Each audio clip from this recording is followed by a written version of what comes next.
Anda kembali bersama kami di Merah Putih. Langsung dijawab Pak Laurentius, bagaimana dilema teman-teman produsen eh, tempe kita dengan kondisi kedelai yang masih impor, harganya naik gitu. Kalau naikin harga konsumennya pergi, kalau menurunkan bentuk atau kualitas juga konsumen kecewa begitu. Bagaimana kemudian Anda bisa memberikan solusi terkait hal ini? Jadi kalau kita bicara daya saing kan ditentukan dua faktor ya, Ya. harga dan kualitas. Ya, Jadi kalau dua-duanya itu tidak bisa mempunyai keunggulan dia di dua itu, pasti konsumennya akan keluar gitu ya. oke. Contoh tadi kalau kita berbicara memang bahan baku adalah sebagai faktor utama untuk memproduksi produk itu, Ya. tetapi itu diimpor, sedangkan harga impor untuk barang itu udah naik katakanlah 10-20%, ya konsekuensi logisnya kan harga pokoknya naik. Harga pokoknya naik berarti kan dia harus menaikkan harga. Menaikkan harga akan sangat sensitif terhadap pasar kan gitu ya. Kalau tadi menurunkan kualitas juga sangat sensitif karena akan lari juga.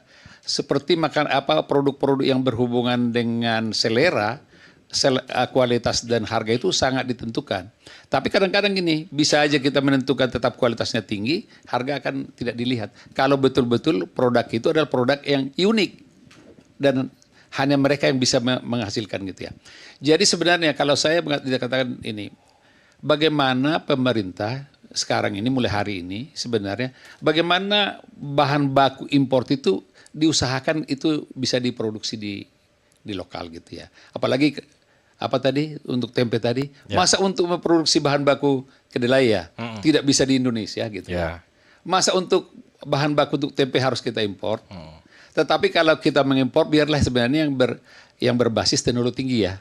Tapi kalau yang sifatnya sumber daya alam tadi di sini udah melimpah. Nah, itu yang tadi dikatakan Bu Avanti bahwa paradoks sumber daya alam kita melimpah, tapi rakyatnya sulit untuk mendapatkan bahan baku yang notabene kebutuhan. Ya karena kalau menurut pengamatan saya pribadi sebagai ketua umum asosiasi UMKM ini ya, sebenarnya gini, kalau dari segi regulasi, yang regulasi besarnya sudah sangat bagus dari mulai Undang-Undang Nomor 8 Tahun 2028, Undang-Undang Cipta Kerja tahun Nomor 6 Tahun 2023, kemudian PP turunannya keluar, sangat bagus. Tapi implementasinya sangat rendah di lapangan, tidak sesuai dengan konsep besarnya regulasi tadi terhadap implementasi. Satu contoh ya yang bisa kita lihat. Kalau di dalam PP maupun Undang-Undang Cipta Kerja, 40% belanja APBN dan BUMN itu harus diberikan kepada UMKM. Itu kalau betul-betul betul-betul dilakukan dengan sesungguhnya, UMKM kita itu sebenarnya sudah nggak perlu repot-repot gitu ya. Jadi artinya memang keberpihakan daripada pemerintah terhadap UMKM harus betul-betul sesuai dengan makna yang ini. Pelaku UMKM terutama produsen tempe mikir nih setelah dengar pernyataan Pak Laurentius, mereka harus berinovasi, membuat hal unik begitu ya. Iya. Mereka mikir, kan tempe gitu-gitu aja ya, apa yang dimaksud Pak Laurentius begitu ya. Nah, dari segi inovasi, ini dilema lagi Bu Avanti apa yang dikatakan oleh Pak Laurentius, bagaimana mereka mau berinovasi, mau mengecilkan ukuran aja dia bingung, mau menaikkan harga juga dia bingung begitu. Sebetulnya Mas Irsa sudah menjawab pertanyaan itu. Jadi itu yang memberi peluang inovasi baru. Bagaimana caranya kita mempertahankan atau meningkatkan kualitas tanpa harus meningkatkan harga. Bagaimana kualitas tetap terjaga. Nah itu yang membangkitkan inovasi-inovasi baru begitu. Nah untuk itu lagi-lagi perlu pendampingan, perlu ekosistem. Pak. Ya kalau makanan jadi bisa misalkan segala macam dibuat makanan ini maca, makanan ini blueberry, makanan ini silver apa gitu itu masih banyak. Tapi kalau tempe apa? Sulit juga untuk berinovasi. Tadi salah satu yang Pak Laurentius sampaikan perlunya pertanian ya, perkebunan kedelai di Indonesia. Yang kedua, saya kira lagi-lagi ya terkait ekosistem kemitraan berkolaborasi dengan salah satu pentahelix yaitu universitas atau lembaga riset untuk membantu dalam proses menemukan bahan baku alternatif atau menemukan bagaimana caranya ini bisa dilakukan di Indonesia. Dan karena tempe dilihat sebagai sumber protein, berarti kan ada opsi lain sebagai substitusi ya, substitusi sumber protein, dan itu memicu inovasi-inovasi baru. Demikian. Oke, baik. Terima kasih Bu Avanti. Saya mau ke Bu Mira lagi. Bu Mira tadi udah menyebutkan strategi inovasi begitu ya. Tapi bagaimana kemudian ini bisa diadopsi ke era digital begitu untuk pemasaran? Bisa juga menekan biaya operasional atau efisiensi operasional begitu. Kita tetap inovasi nih begitu kan. Tadi kan Bu Mira yang penting kualitas tetap meskipun biaya naik begitu ya. Tapi ada satu sisi yang juga mewajibkan efisiensi baik operasional apa segala macam gitu. Nah, apa yang kemudian dilakukan? Oke, terima kasih. Saya melanjutkan tadi diskusi. Silakan. Menarik sekali. Saya tertarik dengan Pak Laurentius mengatakan uniqueness. Ya. Jadi teman-teman di UMKM ini sekarang berada di red ocean, Mas. Ibarat laut udah berdarah-berdarah. Ya, cutthroat neck gitu ya. Semua sudah sampai di level itu gitu ya. Nah, oleh karena itu kita harus shifting ke blue ocean, di mana harus menciptakan sesuatu yang unik, sesuatu yang memang mempunyai value creation gitu ya, value yang baru atau tercipta. Contoh simple, mungkin yang sehari-hari salmon, siapa yang bisa mendapatkan salmon, saya tanya Pak. Mahal sekali kan? Mahal sekali. Sekarang ada ikan kembung.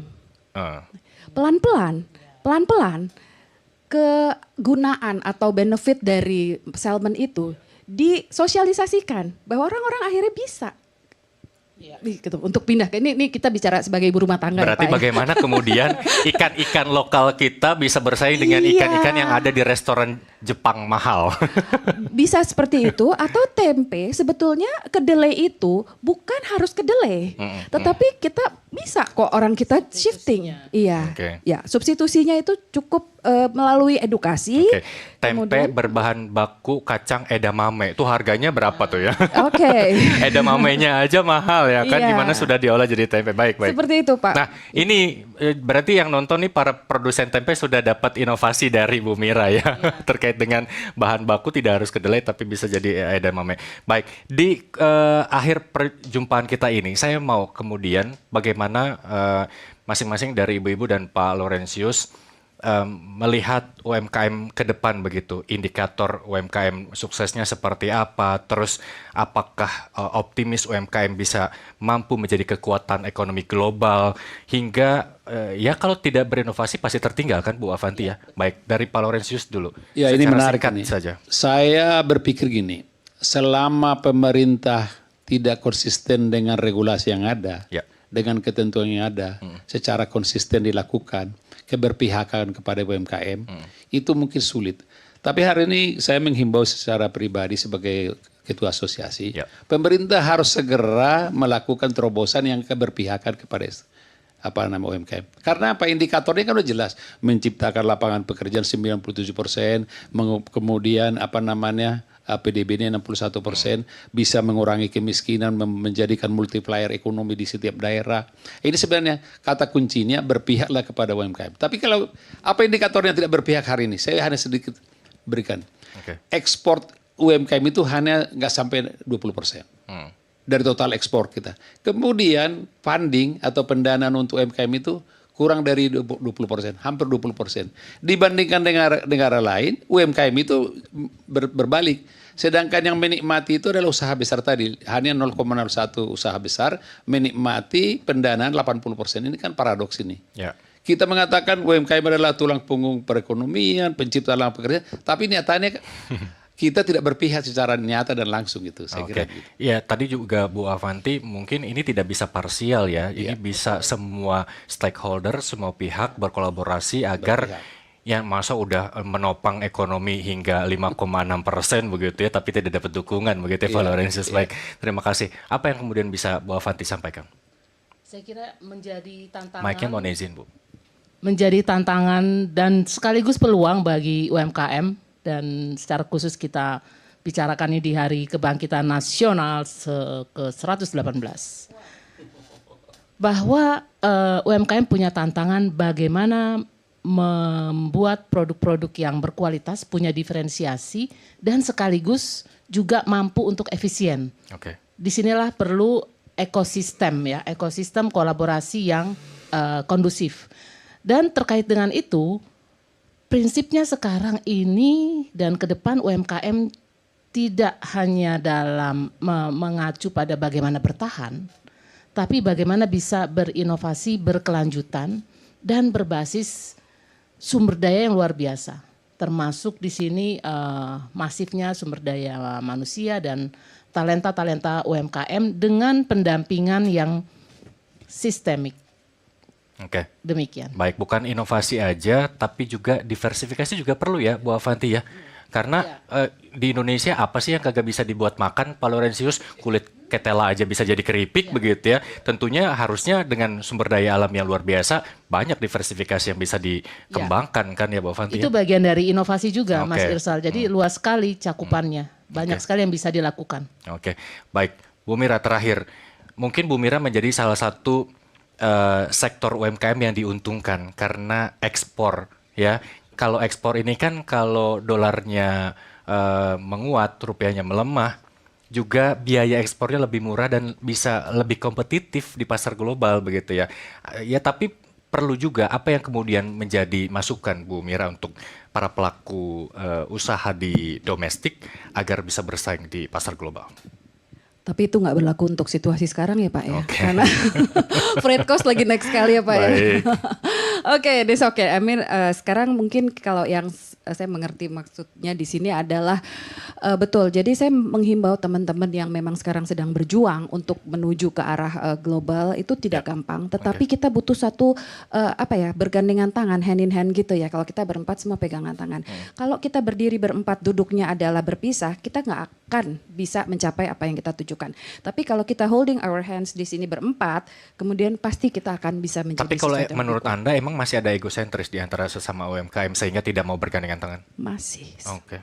Sangat besar. Oke. Apa yang bisa menyatukan mereka? Mungkin harus ada campur tangan pemerintah, pertama. Kedua, kita harus menyadari bahwa persaingan saat ini tadi dikatakan bukan persaingan mengenai produk, tetapi persaingan antar ekosistem.